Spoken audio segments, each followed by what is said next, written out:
ሰላም ጤና ይስጥልኝ። የተወደዳችሁ የናይል አካዳሚ ቤተሰቦች እንዴት ናችሁ? በያላችሁበት የዓለም ዳርቻ ሁሉ ሰላማችሁ ይብዛልኝ። ይህ ናይል አካዳሚ ቁጥር 2 የእንግሊዘኛና እንዲሁም አማርኛ ቻናል ነው። እንግሊዘኛን እንዲሁም አማርኛን አቀላጥፎ ለመጻፍ ለማንበብ የተቸገራችሁ ማንኛውም በውስጥም በውጭም ያላችሁ እህት ወንድሞቻችን ሁሉ ይህን ቪዲዮ ላይክ እና ሼር እንዲሁም ሰብስክራይብ እያደረጋችሁ ቤተሰብ ሁኑ። ነባር ቤተሰቦቻችን ደግሞ እንደተለመደው ላይክ እና ሼር ማድረጋችሁ እንዳይረሳ። ከዚህ በተጨማሪ በውስጥ መስመር መማር ለምትፈልጉ ከዚህ ጋር በመናስቀምጥላችሁ ስልክ በቀጥታ በመደወልም ሊሆን ይችላል። በኢሞ፣ በዋትስአፕ፣ በቴሌግራም በማንኛውም የሶሻል ሚዲያ አማራጮች የምታገኙ ነው የሚሆነው። አማርኛን እንዲሁም እንግሊዘኛን ቀለል አድርጋችሁ እንድጽፉ እንድታነቡ እናደርጋለን። ከዚህ በተጨማሪ አማርኛ በእንግሊዘኛ ብዙዎቻችን የምንፈልገው ነገር ግን እንዴት አድርገን ፊደላትን የአማርኛ ፊደላትን በእንግሊዘኛ ወክለን መጻፍ እንዳለብን የተቸገርነ ብዙዎች ስላለን ይህን ቪዲዮ ሼር እያደረጋችሁ አዳርሱላቸው። ከዚህ በተጨማሪ የአማርኛ ፊደላትን መጀመሪያ ከመሰረቱ አማርኛን እንግሊዘኛን ከመሰረቱ መማር የምትፈልጉ ካላችሁ አንደኛ ከዚህ ጋር ቪዲዮ ላይ በመማር እስከ መጨረሻው ቪዲዮን በመመልከት ልትማሩበት ትችላላችሁ። ከዛ በተጨማሪ በውስጥ መስመር በአጭር ጊዜ ከ3 ወር እስከ 4 ወር ባልበለጠ ጊዜ ብቻ አቀላጥፋችሁ እንድትጽፉ እንድታነቡ እናደርጋለን። ከዚህ በመጀመር ግን እዚሁ ጋር ቀጥታ ቻናሉ ላይ መማር የምትፈልጉት ደግሞ የመጀመሪያ ስራችሁ መሆን ያለበት ምንድነው? የፊደል ቆጠራ ነው። ከሁሉም ከአማርኛም ከእንግሊዘኛም የመጀመሪያ ስራችሁ ፊደላትን አጥርታችሁ ማንበብ መጻፍ ከቻላችሁ በኋላ ከዛ በኋላ ደግሞ ምን ማድረግ አለባችሁ? የእንግሊዘኛ ፊደሎችን 26ቱን አንድ ባንድ መለየት ይጠበቅብናል። ከዛ በተጨማሪ ደግሞ እንግሊዘኛ ፊደላት ተነባቢና አናባቢ ተብሎ የሚለዩ ስላሉ ተነባቢዎቹ እነማን ናቸው? አናባቢዎቹ እነማን ናቸው? ተነባቢዎቹ 21 ናቸው። አናባቢዎቹ ደግሞ 5 ናቸው። እነሱን ለይተን ማወቅ ይጠበቅብናል። ልክ እንደዚህ ሁሉ አማርኛ ፊደላትንም ከሀ እስከ ፐ 34ቱን ፊደላት እያንዳንዱ መለየት ይጠበቅብናል። ከዛ በኋላ ምን ማድረግ አለብን? የአማርኛ ፊደላትን የእንግሊዘኛ ውክልናቸው ምን ይሆናል? አሁን አማርኛንም እንግሊዘኛንም ፊደላትን ከለየን በኋላ አማርኛ በእንግሊዘኛ ውክልናቸው ምን ይሆናል? የነሱን ውክልና ካወቅነ በአጭር ጊዜ እንግሊዘኛ ማንበብ ምንም የሚከብደን ነገር አይኖርም ማለት ነው። ስለዚህ የዚህ መሰረቱ ምንድነው? ውክልና ማወቅ ነው። ውክልናና ቫውል ሌተር የሚከተሉት እነማን ናቸው? ኮንሶናንቶች ወይም ተነባቢዎች እነማን ናቸው የሚለውን ረጋ ብላችሁ እያንዳንዱን ማወቅ ይጠበቅባችኋል። ከዛ በኋላ አገጣጥሞ ለማንበብ በጣም ቀላል ነው የሚሆነው። በአጭር ጊዜ ብቻ አቀላጥፋችሁ እንድታነቡ እንድጽፉ እናደርጋለን። ዛሬ ይዤላችሁ ወደ መጣሁት ትምህርት ቀጥታ እንሄዳለን። እስከ መጨረሻው አብራችሁኝ ቆዩ።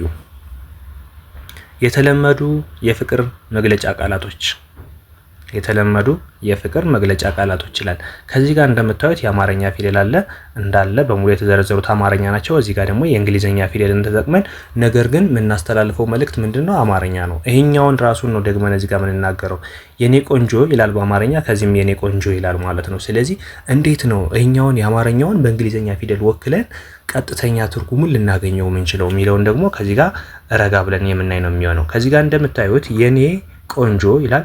ከዚህ ጋር የኔ ቆንጆ ብሎ ለመጻፍ እንዴት አድርገን ነው የአማርኛ ፊደሉን በእንግሊዘኛ ደርድረን የምናውቀው የምትሉ ለምትቸገሩት ሁሉ ይሄን ቪዲዮም ለእናንተ ነው። ረጋ ብላችሁ ተከተሉኝ። ስለዚህ የስንል ዋይ ኢ ማለት ነው። ኔ ስንል ኤን ኢ ወይም ኤን አይ ኢ ይሆናል። የኔ ማለት ነው። የኔ ቆንጆ ይላል አይደል? እዚህ ጋር ቆንጆ ለማለት ደግሞ ኬኦ ማለት ኮ ማለት ነው። ን ለማለት ደግሞ ኤን ብቻዋን ትመጣለች። አንዳንዴ አይ ይከተላታል። ስለዚህ ኤን ማለት ን ማለት ነው። ጆ ለማለት ደግሞ ጀኦ። ስለዚህ የኔ ቆንጆ እንላለን ማለት ነው። ከዚህ በመቀጠል ደግሞ የኔ ጣፋጭ ለማለት ደግሞ በእንግሊዘኛ ፊደል ለማለት ዋይ ኢ እናደርጋለን። ለማለት ዋይ ኢ፣ ኔ ወይም ነ ለማድረግ ደግሞ ኤን ኢ። ኔ አንዳንዴ ከዚች ጋር እንዳገባቡ ይለያያል። አይ ኢም ይገባል፣ ኢም ይገባል። ስለዚህ ይሄን የምናነበው ግን ብለን ነው ኔ ብለን ነው ማለት ነው። ኔ ብለን ነው የምናነበው። የኔ ስንል ዋይ ኢ ኤን ኢ ማለት ነው። የኔ ጣፋጭ ለማለት ደግሞ ቲኤ ማለት ታ ማለት ነው። ቲኤ ታ ወይም ጣ ነው። እዚህ ጋር የምናነበው ጣ ብለን ነው። ስለዚህ ፋ ለማለት ደግሞ ኤፍኤ ማለት ነው። ኤፍኤ። ጭ ለማለት ደግሞ ሲኤች ማለት ነው። ስለዚህ ይሄ ባንድ ላይ ስናነበው ምን ይላል? የኔ ጣፋጭ። ከዚህ ጋር ደግሞ እንደምታዩት የኔ ማር ለማለት ደግሞ የ ለማለት ዋይ ኢ ነው። ኔ ለማለት ኤን ኤ ነው። ስለዚህ ይሄ በአንድ ላይ የኔ ይላል። የኔ ማር ለማለት ደግሞ ኤም ኤ ማ አር ር ስድስተኛ ማለት ነው። ስለዚህ የኔ ማር ብለን እናነበዋለን። ከዚህ በመቀጠል የኔ ልዩ ነሽ። የኔ ልዩ ነሽ። የኔ ስንል ዋይ ኢ ኤን ኢ የኔ ማለት ነው። ልዩ ለማለት ል ስድስተኛ ፊደል ነች። ነገር ግን መጀመሪያ ላይ ስለመጣች አይ ይከተላታል።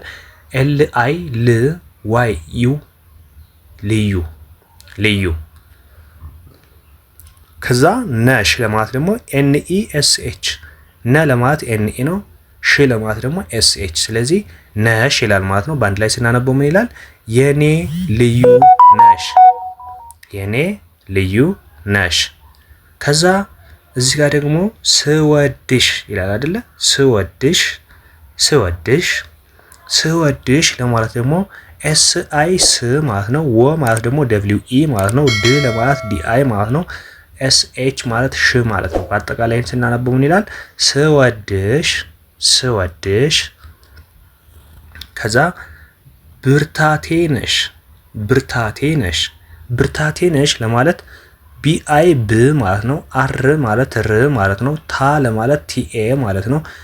ቴ ለማለት ደግሞ ቲአይ ኢ ማለት ነው። ከዛ ብርታቴ ይላል ማለት ነው። ይሄ ብርታቴ። ከዛ ነሽ ኤንኢ ኤስኤች ኤን ማለት ኤንኢ ማለት ነ ማለት ነው። ኤስኤች ማለት ደግሞ ሽ ማለት ነው። ስለዚህ ምን ይላል? ብርታቴ ነሽ። ቤተሰብ እንደዚህ የተለመዱ አማርኛ በእንግሊዘኛ ለጀማሪዎች አጫጭር ወርዶችን አማርኛ በእንግሊዘኛ ውክልና በመስጠት እንዴት አድርገን ማንበብ መጻፍ እንችላለን ብላችሁ የተቸገራችሁት ሁሉ ማንኛውም አማርኛን በእንግሊዘኛ ቀለል አድርጎ እንዲያነብ እናደርጋለን።